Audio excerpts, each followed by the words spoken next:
Marcus Hale arrived at the Pinnacle Tech headquarters in a wrinkled button-down shirt, carrying a folder of documents under one arm and a child's drawing folded in his jacket pocket, a crayon rocket ship his 7-year-old daughter, Emma, had made for him that morning and said would bring him luck. If you believe in kindness, second chances, and the power of small moments to change lives, please like, comment, share, and subscribe to Kindness True Stories. Also, tell us in the comments, where in the world are you watching from?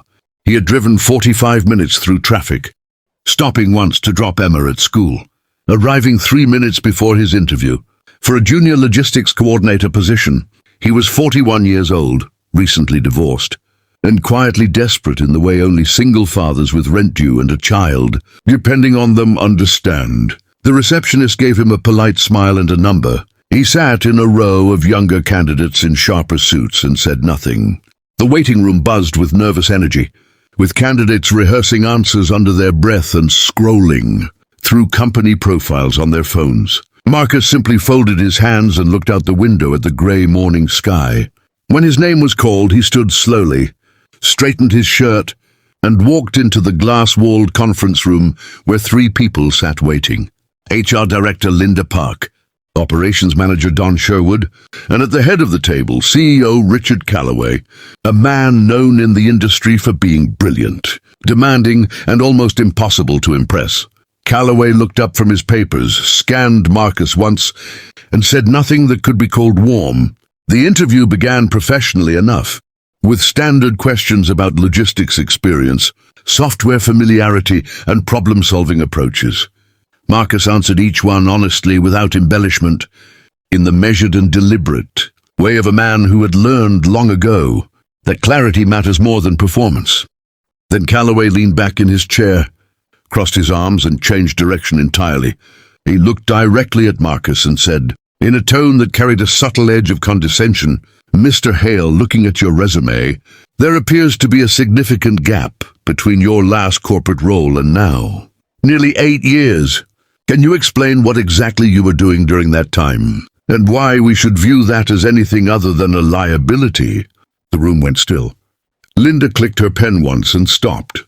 Don looked down at his notes. The question hung in the air, like something designed to unsettle, to expose, to diminish.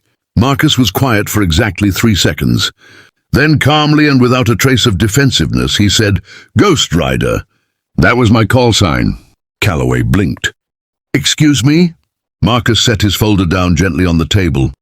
"I spent 7 of those 8 years as an F-18 fighter pilot in the United States Navy. My call sign was Ghost Rider. I flew over 200 combat missions across 3 deployments. I trained junior pilots in high-pressure decision-making and crisis navigation. I led a 6-man squadron through one of the most complex air operations in the region. In 2019, coordinating with 4 Allied forces simultaneously in real time. I didn't list the details extensively on my resume because I was told to keep it concise. But I'm happy to provide the full service record." The silence in the room shifted entirely. Calloway straightened in his chair. Linda's pen had stopped clicking. Don slowly looked up from his papers. Marcus continued, steady as altitude. "The 8th year, I left active duty to raise my daughter alone after my wife and I separated. She needed a parent present every day, not deployed every 8 months.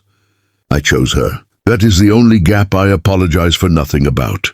Richard Calloway, who had built 2 companies from nothing and interviewed thousands of people across 30 years, looked at the man across from him and felt something he rarely felt in that room, a quiet, unmistakable respect. He had walked in expecting to dismiss an unremarkable, middle-aged applicant in a wrinkled shirt. He had not expected a decorated combat pilot who gave up a career with honor to raise a child with love. Marcus Hale was hired before he reached the elevator. He started the following Monday, and on his first day, Emma drew him another rocket ship. This time, she wrote his name on the side of it. Not his real name, but the one that made her giggle every time she said it, Ghost Rider. If this story moved you, please like, share, and subscribe to Kindness True Stories. where every story reminds us that the most extraordinary people are often the quietest ones in the room.